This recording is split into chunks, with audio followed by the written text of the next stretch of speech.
Hey, welcome. Thanks for listening and watching, maybe. I am so glad to have Mike Horsfield, CEO of Rock Valley Physical Therapy out of Betancourt, Iowa, which is about 2.5 hours west of Chicago, I believe. Is that right? Correct. Okay, good. Just for those who aren't sure. He's here with us on the Focus Forward Business Podcast. I'm Sturdy business coach and advisor, and your host for the Focus Forward Business Podcast. Thanks so much for being here. So, Yeah, Mike, please. Oh, yeah, thank you. Sorry. Like, please, thanks for being here, Mike. Please tell our listeners who you are and what you do, a little bit more about you. Yeah, thanks, Sturdy. Again, Mike Horsfield with Rock Valley Physical Therapy. I'm a physical therapist who also has my MBA. I'll share a little bit of why I did that here as I go down the road. But I've only had one employer my entire career. I graduated from the University of Iowa Physical Therapy School back in '93 and joined Rock Valley right away. It was an existing practice at that point, had 3 offices, 10, 20 employees, somewhere in that range. It started in '84, so it was 9 years in, but that was kind of where it was at that point. Was fortunate to join alongside. I got a job, and then they said, "Hey, we need somebody else." And I called my best friend from undergrad, Eric, and he joined. And then another one of my good friends in grad school, Randy, he came and slept on our couch, doing a clinical the next year, and he joined. And that's important because those are the 2 guys I work most closely with on our executive team. That's now our COO and CFO as well. So I've been blessed. Again, many jobs throughout the. I used to exaggerate on the high end for credibility, Sturdy, and now I'm starting to exaggerate on the low end so that I don't and irrelevant. But I guess I got to do the math and go 93, 27 years that I've been a PT, been CEO here for 10 years. Rock Valley during this time has grown. We've grown from those initial 3 offices to now where we have, we're over 50 locations now in 2 states. We also have a wellness division that we're really excited about. We're in 18, 19 states now, serving over 3,000 people every week. That's awesome. Wellness. So just been blessed to, this is a leadership kind of podcast, I guess. So I've been blessed to, my experiences, I just come across a lot of really good leaders. And I often tell people, I don't think I've had original idea in my life, but I'm really good at stealing other people's. And so I'm just playing the law of numbers here, and I'm trying to surround myself with as many people as possible so I can steal as many good ideas as possible along the way. And now that our organization, again, we're blessed to have about 450. We're getting close to 500 coworkers, I guess, now within Rock Valley, serving our communities kind of in the Midwest, and then a little bit outward with some of the other wellness services that we do. Cool. So tell us a lot of people we talk to are founders and kind of go out and, start from scratch, get fed up, something happens like that. But with you, what was your path to, from frontline individual contributor, what I call level 1 individual contributor, up to the CEO position, in running and growing now this company over the last 10 years?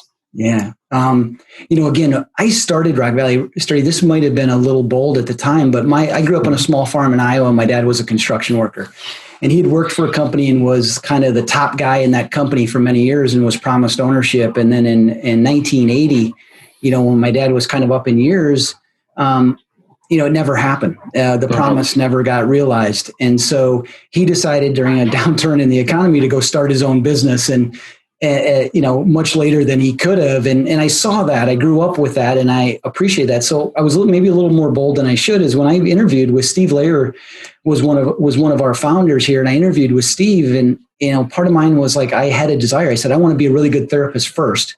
Do you guys have that? And then secondly, I would like ownership. I've seen what my dad went through. If I can do it with you, that would be great. Otherwise, I just believe strongly. And again, my dad, instilled in me some of those things. The reason my dad wanted to be an owner is he felt there was a better way to do business than what he had been done. And I felt the same way, call it a control freak, whatever it might be in me. But again, I got a vision of what I want to do, and to be able to have some impact on what those rules are that we have to play by, and how we're going to do it. I think is why most private practitioners get an owner, become owners. They believe there's a better way to take care of people, or whatever it is that inspires them to take the risk and to take the chance to do that. And so I said that in the initial interview, and Steve's such a visionary guy at the time. He's like, yeah, great. Like it wasn't this is a fixed part of the pie. You're not getting what I built. It was like, yeah, come on in. Let's see how this works. And again, being impatient after 2 or 3 years of being there, I kept asking, when's this going to happen? Well, how's this going to happen? And eventually Steve and Wanda, who were the two owners at that time, saw that there was an opportunity that, again, Randy and Eric, as well as a few others who are still partners of ours today, had also expressed that interest. And so they gave up some ownership with the idea that we can grow this and it can be bigger than themselves. And again, that's not something everybody's willing to do. It's not. And again, a small part of that's what I brought to the table. A big part of the opportunity that I was given was just, again, Steve and Wanda, providing us with the opportunity to learn, make mistakes under them. And then also they did something that not many owners do. And when they saw that this group had it and was going to take it, they kind of stepped out of the way. They sold off their owners. We have now 15 partners with Rock Valley. We're trying to figure out how to make it 50.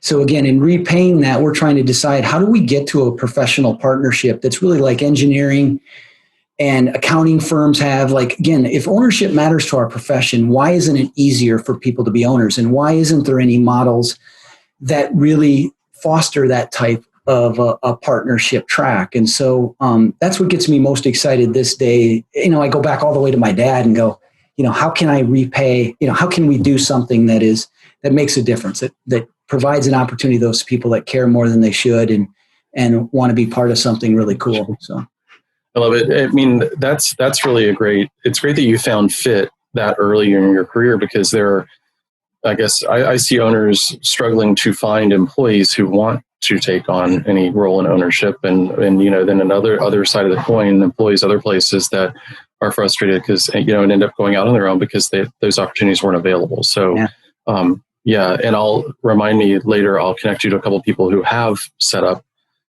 ownership tracks and partnership tracks and that type of thing as well. So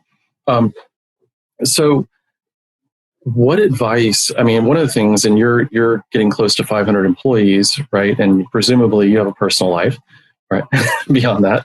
A lot of business owners that I talk to end up kind of struggling with time and time management. And that happens whether they're at 5 or 10 or 20 or 50 employees, and they can't really conceive of how would I deal with that kind of, staff across multiple locations, a couple of states. So what advice would you give a business owner who's struggling with not having enough time in their day? Yeah, I think, boy, that's, Sturdy, we've all been there, right? And so I think first I would say you're not alone. That might be my first advice I would tell them. And then second, I would say, if you really want to change it, and I say it in that way because sometimes we say we want to change it, but we really don't want to change it because that serves some purpose in our life, right?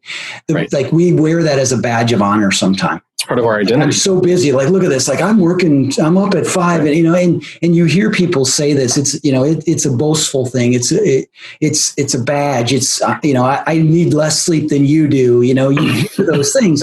And I think if that's something that you still have the energy level for and you don't want to change, then that's okay. Do that. Mm-hmm. But if you really want to change it, then you got to be committed to making that change. And that's about finding people, figuring out what you're good at and what you're not good at and what you don't want to do. And for me, Sturdy, it came down to me asking the question of what do I want to spend my time doing? And when I get asked, because there's always asks like, hey, do you want to do this? Do you want to do that? Sure. I had to have some vetting process for me. Like, what are the questions I'm going to ask myself to know whether I say yes to this or not?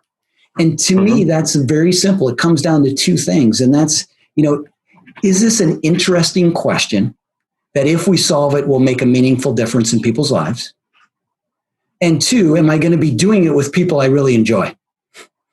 Okay. And if the answer to either one of those is no, I'm going to say no. Then you're done, right?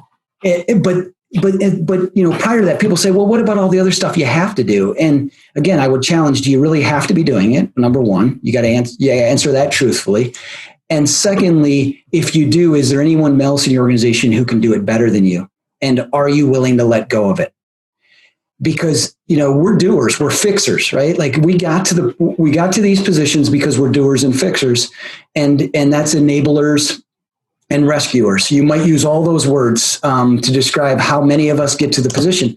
But if we want our time back, we've got to help people fix their own problems and come up with their own solutions. So that's what you do, right? Like you're changing into a coach. Like there is educator, there's mentor, and there's coach. And those are three separate things. Mm-hmm. And just because we tell somebody what to do, that's not a coach. Okay. A coach that doesn't work. A coach is when you work with somebody to come up with a better answer than what you would have come up with to the same question.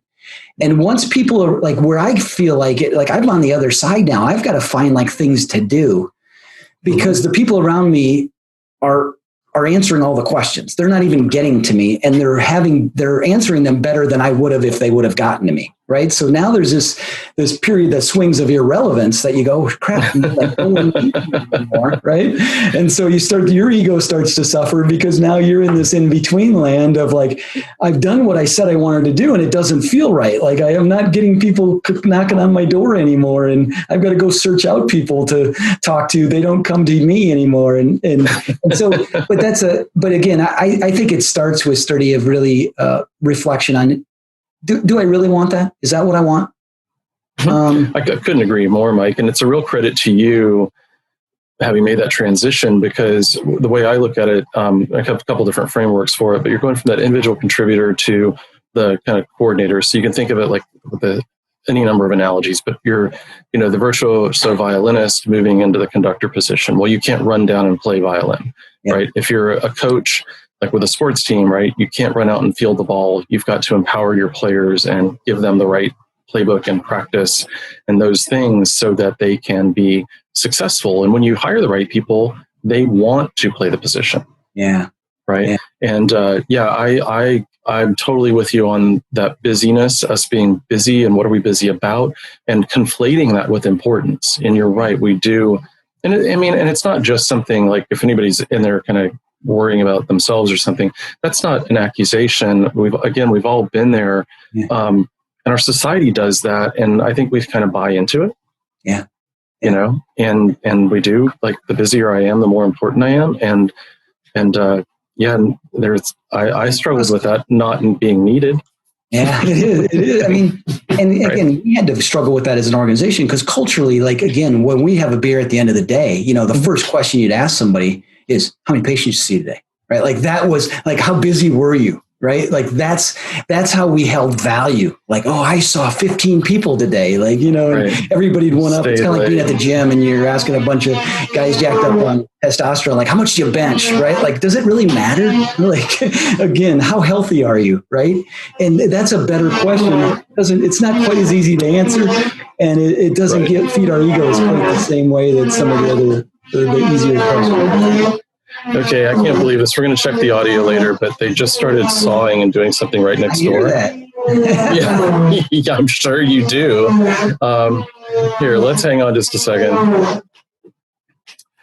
So, Mike, I once heard somebody say that business is a problem. The only question is, what kind of problem are you going to be facing today?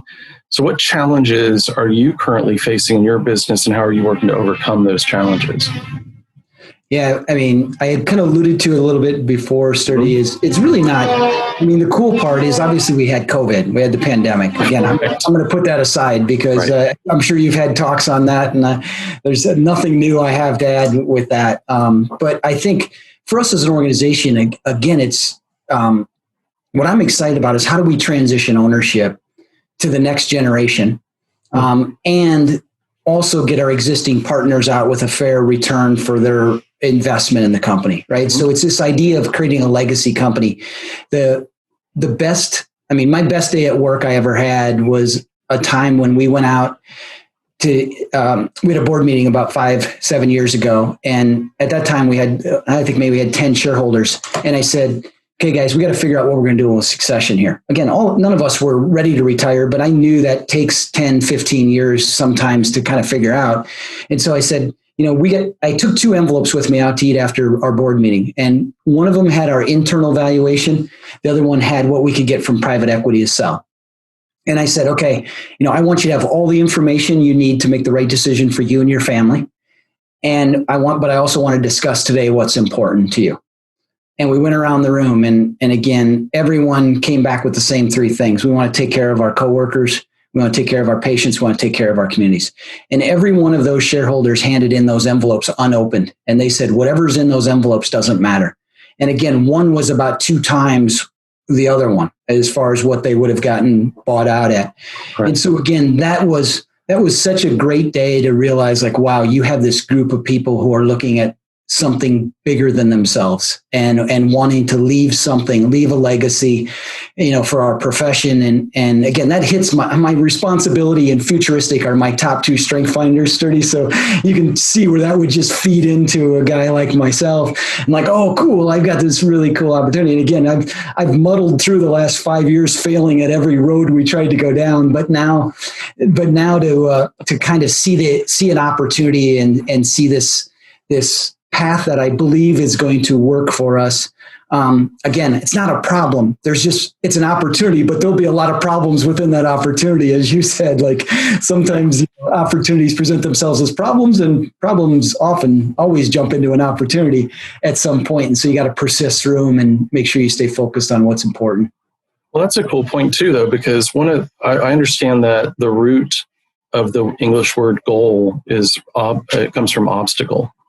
Yeah. So when there are always 2 sides to that coin, right? When we're pursuing a new opportunity, that's a new challenge, a new goal. There are going to be obstacles and things that come up, things we don't anticipate and whatever. By the same token, when we're running into, the problem that presents itself today that we didn't expect, that very often is an opportunity either to, wow a customer or impress an employee or build community, whatever. Yeah, I love that. Thank you. Yeah. No, and I think another way that manifests itself, Sturdy, and one of the great lessons I learned is my first leadership opportunity. We had a couple outpatient clinics, but then we had a hospital contract, right? And so at the hospital, you had to work weekends. You had to work in a setting that wasn't just strictly sports outpatient, and most of us wanted to be in that setting.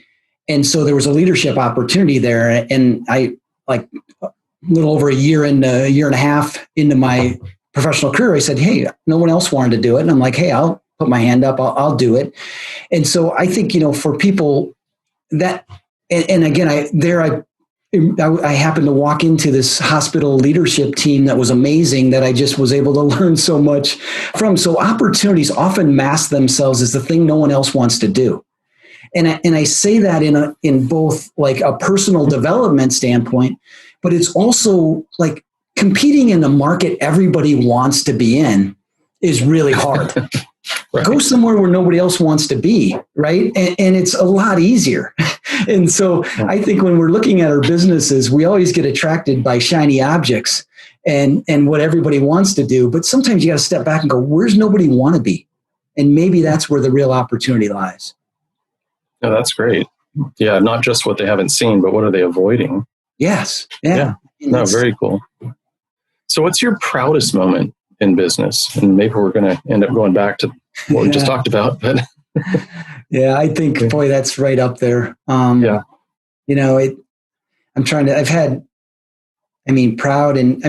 the people, when you're working in a business and you're, doing what we do, it's seeing other people achieve, I think, that are your proudest moments. It's like, you can be proud of what you accomplished, but when your child accomplishes something, it's 12 times that experience, right? And so I think it's the same thing. I think just seeing we have a program at work called Making Better Lives at Work. That's our tagline, Making Better Lives. But we do a Making Better Lives at Work where, people can nominate other coworkers on something they've did above and beyond. And man, that's just, I get it. I mean, every month people submit those and we kind of vote on them and do that. And nice. And it's just one of those things that every month that I look at that, I'm like, God, I got so much further to go to be a good human being. Like there's so many great people out there doing so many amazing things. But so I think in general, the thing I'm most proud of is that I get to work alongside just this amazing group of human beings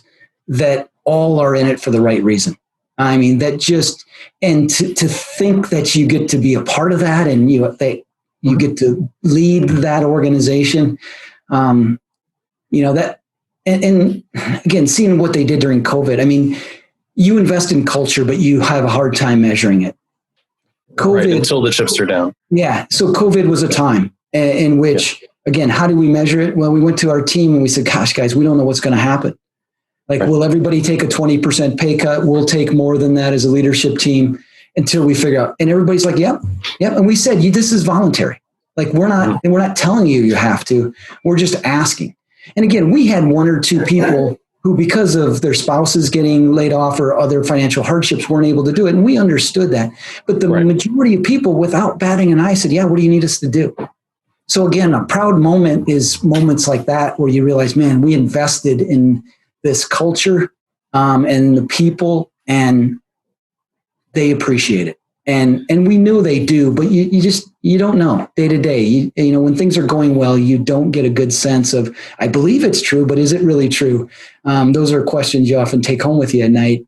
But it was very clear during COVID that, yes, I get to be part of something pretty special. So, Mike, what did you, is there anything you did specifically, intentionally, that you could, in a minute or two, explain around that establishment of the culture, that development of the culture? I think, we have, one of our value positions, Sturdy, is we put people first, one of our market differentiators. So again, we're not a profit-driven company. We are a purpose-driven company. And so we invest in our people. And that comes in professional development, which is above and beyond. We're not hard driving. I'm a metric guy. I'm known by some people in our industry as Mike Data. Like, I always like to measure success and what does that mean? How do we know if we're there? And I do that because I don't like uncertainty, but at the same time, like, these things are fuzzy and soft and hard to measure. But we look and say, are we making decisions based on people first and profits second?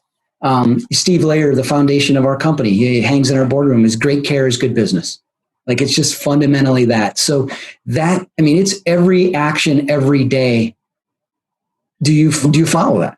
And I think, again, what we said during COVID is, hey guys, like, everybody that needs a job is going to have one. Like, we kept everybody on full to start with until we knew what was happening. And then we looked at it and said, okay, we got so many resources. How do we take care of the most amount of people with those resources? And so some furloughing made sense because they would end up with the same amount of money, and that would give us more money to keep everybody else at full pay. And we did that. And then even, I said everybody took a 20% pay cut. We got through it. We bonused all of that back to them. And so again, the idea that they took a 20% cut in pay, but we let them work from home for a day. Okay. So again, the idea that we're going to trade a day for some pay, but we gave that money all back to them when we could. That's great. So it's doing those things over and over. Our shareholders take 6% of the profit, the first 6%, and then we share everything else back 50% with our employees. So we've done, when we look at it, about 30% of the profits total in our company every year are bonus back to the employees. We've done this for years. So again, that's just who we are as an organization. I always think that it's got to be woven within your culture. Like, it is not a program. Like, I've been a part of organizations. I've done consulting with hospitals and others where, like, oh, we're going to do this culture program or this employee engagement program. It's not a program. That's like having a customer service desk. Like, that's done, right? You understand that, but that's the part, is every action has to be intentional and be designed around how do we take care of people. I love it. Yeah, interwoven into the fabric of the organization. It's not absolutely something we do. It is what we do. Right. I love it. So I like to ask people this kind of question. What's the biggest thing that you've learned recently that you kind of wish you had learned 10 years ago? Yeah, that's really easy for me because this is, I learn something new every day, but this one is the one that's been most impactful. And we alluded to it a little bit when we were talking about coaching, is I wish I would have appreciated the value of insight over advice a long time ago. And there's a huge difference in those things. And again, my personality, I tend to be a speak first kind of person. And I didn't appreciate how much I was not helping others by giving them the answers to their problems. And that's advice, right? Like, hey, this is what I found helpful. Do that. Like, that's so not helpful. to other people when they're looking at growing. It may get it off your desk quickly, but it's going to come back to you again. Like, well, it's so funny though, because that's not your intent, right? No, it's not. It's all. And again, I don't know if you've ever read this is one of the old books that I first recognized. This was called "The 1 Minute Manager Meets the Monkey." Again, that's that idea that somebody comes to you with a next action, and as a new manager, you gather monkeys all day long, which is you gather the next action, and then suddenly your team's sitting around doing nothing. You're going, why aren't they doing anything? It's because you got all the next actions in your desk, right? And they can't do anything until you do what you told them you would do, so they can start doing it again. So this idea of insight is helping people understand how they could fix the problem. When did this happen last time? How did you do it then? What did you learn from that? What could have gone better? How could that have gone better? What did you expect to happen? What actually happened? What would Right. And so if instead of giving that answer, if you follow it with a bunch of questions, you start to see the light bulbs go on, and then they start to go, okay, yeah, I guess I have solved this. I have navigated this. There's a lot of problems out there, but there's not a lot of many different kinds of problems, right? We got process problems, we got people problems, right. and they fall into kind of one of those buckets. And if you can figure out what bucket is, then you can do it. But it's we overcomplicate and think everything's a brand new issue. And I don't believe it really is. So I wish I would have learned a long time ago to help people develop themselves and become better problem solvers and coaches, mentors, than to I guess get the stroke of the ego I had from believing I could fix everybody's problems. Well, you're bringing a few great things together here. Absolutely. When someone has an insight, and this is what we do with coaching. So for, founders, owners that are out there kind of on their own and don't have that, you can create that kind of question matrix for yourself and debrief yourself. You can also, get a mentor coach, someone to help you with that. But I think the bigger issue here is that transformation of even how we see ourselves as owners, founders, CEOs, leaders, managers, of moving away from, having all the answers to how can I facilitate and empower my people to do the things that they need to be able to do to figure out, to solve the problems, which I think a lot of us look at initially as taking more time and more effort. It's definitely a skill. It's definitely something you got to practice. But when you do that consistently, as you mentioned, there are only a few kinds of problems generally, right? Yeah. So as they start to solve this one and this one and this one with your help, they start solving more and more of them without your help. Yeah. And you touched on something, Sturdy, too, that I weave into this is, how do you create habits that are sustainable, right? Absolutely. So again, having knowing you want to do something is one thing. To actually create the habit is completely different. And so one of the ways that I really worked on that was to do a lot more journaling. I've never been somebody that would just sit down and just journal about what I felt. And another great question is, I often ask people, what do you think? And what I realized was most helpful to me is to ask myself, how do I feel about that? Because the feelings are what often keep you doing things that you say you don't want to do. Okay. And an example of that I could give to somebody like, when suddenly you are not the person in the clinic, we all start in the clinic, right? And we kind of morph through. So as soon as you're not when suddenly that key customer to you, that doctor that's always been good to you, or sends that patient to your other therapist, not you. This is what we're talking about, right? That's a moment where suddenly oh my gosh, my ego is being challenged, right? And to say, what do you think about that is one thing. But if you say, how do I feel about that? How's that making me feel? If you can get to the root of that and understand that, then you can let it go. Because you're never gonna disengage from that activity to engage in something else that you want to do if you're going to be resentful or feel bad about that or be upset about that. And so you've got to be okay with somebody else being the person, right? That now is the face of your organization or the best therapist in your company. You got to let that go. Otherwise you'll never be able to get beyond that. That's a great point, Mike. Thank you for that. I like what you mentioned earlier too, that ties right back into this, is their successes really reflect upon you. Yeah. So I understand, they're getting the referral, they're getting acknowledgement, and there might be a hit to your ego, but it ultimately, if you are part of their success, enjoy that and appreciate it for what it is. Yeah. You got to Right? change the That's paradigm awesome. in how you define success though, right? You got to say that like, Sure. okay, I'm intentionally setting out to do this. And when that happens, then your ego feels like, Celebrate hey, I thought rather than it happening circumstantially, and then you kind of challenging like what actually is going on here. So yeah, I think that's important. Well, so you mentioned the 1 Minute Manager Meets the Monkey, which I haven't heard. I know the 1 Minute Manager, but I didn't know about the Meets the Monkey one. I'll have to check that one out. What other like favorite business books or books you're reading right now would you recommend? Yeah, I mean this idea of introspection. There's a Reboot book by Jerry Colonna that I just loved. Was really helpful for me on getting a sense of why I believe what I believe. And it's almost like sitting on a psychologist's couch, because it's written kind of interestingly. It gives his story of his upbringing, what happened, but there's questions you have to journal about after every chapter. And again, some of them I can just remember off the top of my head. It's like, what experiences shaped how you view money? Like, think about that question. And how money plays a role in life now. It's like stuff starts flying out. So make sure you're in a safe place when you do this, depending on where you're at. But that really helped me appreciate the insight part that I just mentioned, as well as just getting a really good feeling on why I see things the way I see them.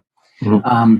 And then that detaches the emotions around it. Then when I can understand that, now, when that happens, that I would respond emotionally to before, I realize, okay, I know I'm starting to get that feeling, but I know why I'm getting that feeling now, and it's not that big a deal. I can let it go, and so I think that's great. I love The Power of Habit. I love Daniel Kahneman's things on bias and why we think wrong. He's got a couple different books out. I've got my whole chapter, all of them right up here, but. Daniel Kahneman, Thinking Fast and Thinking Slow is his most recent one. But that's just like, how do we get the thought out of our reflexive nature and get it to a more thoughtful process, to where we don't let our biases shape our decisions. And there's a lot of biases that he talks about in there, and I think you got to be aware of those: anchoring bias, recency bias, all these things that really lead to just poor decisions being made. Right. I mean, that's ultimately, like, we make poor decisions a lot of times because we don't even realize, and again, Daniel, the sad part is Kahneman, who's a, Nobel laureate on this issue. Like, I listened to him on a podcast, and he's like, they said, so how do you do things differently? He's like, I really can't, because these things are hardwired. So all of this, but then he comes back to say, well, but you can't really change anything. But I think you can. Certain ththings we do, like an anchoring bias, if you're talking to your team. Like, we had a conversation yesterday, and you're saying, look, hey, rate this meeting. We use Traction, which is a EOS operating system. We do meetings. So if you tell somebody, like, rate this meeting, and you let somebody throw out a 7, I'll guarantee you everybody else's response is going to be either a 6 or an 8 or 7. Like, you're going to anchor everything around that. So in order to avoid that, now we have people write down, like, who's got ideas on this? Write down those ideas. Otherwise, the first person idea out, everyone's going to have some variation of that idea. But if you make people write it down, now you go around the room and say, what do you got written down? You're going to get a much more diverse group of ideas. So I think there are some tactics and strategies when you understand the biases that you can build in to how you make decisions as an organization. Nice. No, that's great. Great. We'll make sure we'll have links to those books down below as well. So who else? What other business owners, CEOs would you like to acknowledge as a leader and I should invite as a guest? Oh gosh, there's so many. Long list. I've been fortunate to be in this peer-to-peer group through PPS Sturdy, and my team there, it's just an amazing group of people that are so, every leader there is so different, but yet they're so amazing. And that's a group that is, like, for me, and again, I would share this with other people, is like, you find a group like that that's willing to accept you for who you are, and at the same time hold you accountable to be better than you think you can be, right? Like that's what this group has done for me. And again, that's Michelle Colley and Dan Rutenberg and Todd Gifford and Chris Albanese and Jeff Ostrowski and Wade Vandover, and like that's my peer-to-peer group. But I could go on for 20 minutes here with other people that have been impactful. Well, it's cool. Dan's already on the schedule for next week. Awesome. Yeah, Dan's awesome. So, and I know some of those folks. I'll get the rest of the list from you too, but that's awesome. Thank you so much. Yeah, I'm happy to. They've meant a lot to me. Cool. So are there any other thoughts you'd like to leave us with? That's about all I got, Sturdy. I'm not a very complex human being. No, I don't have any. There's, as I shared, I think all I would say to the people out there is find people who share your values, who are better than you think you can be, who are willing to share their time. Like we have such a wonderful profession. And I've been amazed, from like when you say who's meant a lot to you, like people like Steve Anderson and Drew Boston and Patrick Graham and Mark Anderson, like this group, Lynn Steffes, like when I was like, didn't deserve their friendship, they gave it to me, and they just let you hang out with them, and you just through osmosis, you learn. And so I think if people are struggling or having challenges, just know that it's as simple as reaching out to somebody in our profession, and that Peace Corps gene, that caring gene we all share is going to, the people are going to take you under their wing, and they're going to help you. They're going to hand you off to somebody. They'll give you answers. So just don't be afraid to ask. Keep asking good questions. That questions are more important than answers on the journey. So it is not about having the right answers. It's about keeping asking the right question. That's kind of what I guess I could share with people that hopefully would be helpful. Oh, I love it. Thank you so much. And it is helpful. And I really appreciate you being here, Mike. Yeah. I'll say this now, but also when we redo the introduction later, they were doing work on the staircase next door. So if you saw me muting back and forth or whatever, I'm trying to get the saw noise out of the podcast. So thanks everybody. And thank you, Mike, for your patience as well. Really appreciate it. And thanks for being here. Appreciate the invitation, Sturdy. Take care. All right.